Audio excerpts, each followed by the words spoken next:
raro, mas letal. Quais são os sintomas desse Nipah vírus? Para vocês entenderem também, não exagerarem no medo do Nipah vírus, mas também não dá para menosprezar, né? Então vamos entender qual a situação desse vírus, né?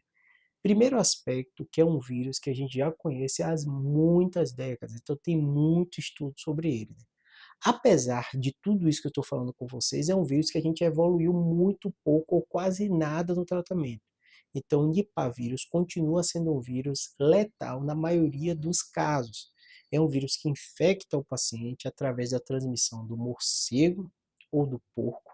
Esse vírus correu uma mutação, já é um vírus bem antigo desses animais, né? Em especial no morcego, ocorreu alguma mutação deles, né? Em especial áreas meio que tem desmatamento e começa a ter um contato muito próximo desses morcegos com os seres humanos, né? O ser humano, através da saliva do animal, ou numa fruta, ou xixi, ou qualquer coisa dessa que o paciente, a pessoa tem contato com isso, ele infecta o ser humano. Nisso que ele infecta, esse vírus, ele começa a se multiplicar dentro do organismo. Nessa multiplicação, ele pode pegar e passar a barreira hematoencefálica, a barreira do cérebro, e infectar o cérebro. E aí está a grande gravidade, porque ele é tão letal. Quando esse vírus infecta o cérebro, ele dá uma inflamação. Essa inflamação, a gente chama essa inflamação de encefalite. A encefalite é a inflamação no cérebro que dá uma série de consequências, né? Confusão mental, o paciente fica com raciocínio mais lentificado, né?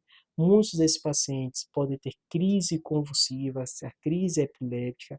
Essas crises podem gerar consequências de levar até o paciente a coma e ao óbito. E a maioria dos pacientes que vão morrer como consequência do Nipah vírus tem como essa causa cerebral a causa da morte. Então é um vírus gravíssimo. Daí a grande preocupação. Por outro lado, que aí vem um aspecto bem mais tranquilo, que não dá tanta preocupação como, por exemplo, o Covid, é o aspecto para se contaminar, você pode até passar de pessoa para pessoa, mas você vai ter que ter contato com a secreção ou dos animais, no caso do morcego ou do porco, que é a forma mais comum que a gente conhece, ou de uma pessoa passando por outra pessoa. Então é o vírus que, da maioria das vezes que acontece os surtos, eles se preocupam, a Índia está tendo lockdown e tal, mas é muito difícil, pelo menos não aconteceu até hoje, se espalhar de forma mais disseminada por um país. Então ele fica meio que no local. Uma vez que controla esses casos que infectou pessoas, aquilo começa a se acalmar e a gente não vê surtos espalhados por todos ou por grandes regiões. Então, costuma ser localizado, né? Passado essa fase, normalmente tranquilo. Mas qual o grande medo, qual o grande problema? Porque o MS, isso sai em todos os jornais, em primeiro lugar, muito letal. E o aspecto raridade, a gente está falando de quê? De vírus. Esse vírus, que já está há muito tempo no morcego, não infectava seres humanos. De repente, ele teve a mutação e começou a infectar seres humanos.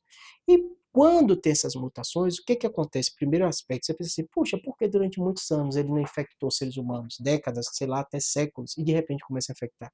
Porque o ser humano começa a ter um contato muito próximo, por desmatamento, uma série de coisas, ele está ali no mesmo habitat do animal.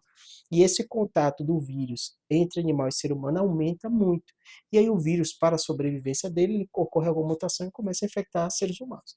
E nada impede que essa mutação não faça ele infectar de forma mais rápida ou mais intensa, ou mude a característica dele. Não ser de saliva, ser por via aérea. Imagine o caos que seria um vírus tão letal pegando de forma mais rápida. Não é a realidade de hoje, não é para você se assustar, mas potencialmente pode acontecer uma mutação. Por isso que está todo mundo preocupado e todo mundo ficar bem atento a esse vírus, tá bom? Espero ter ajudado, abraço.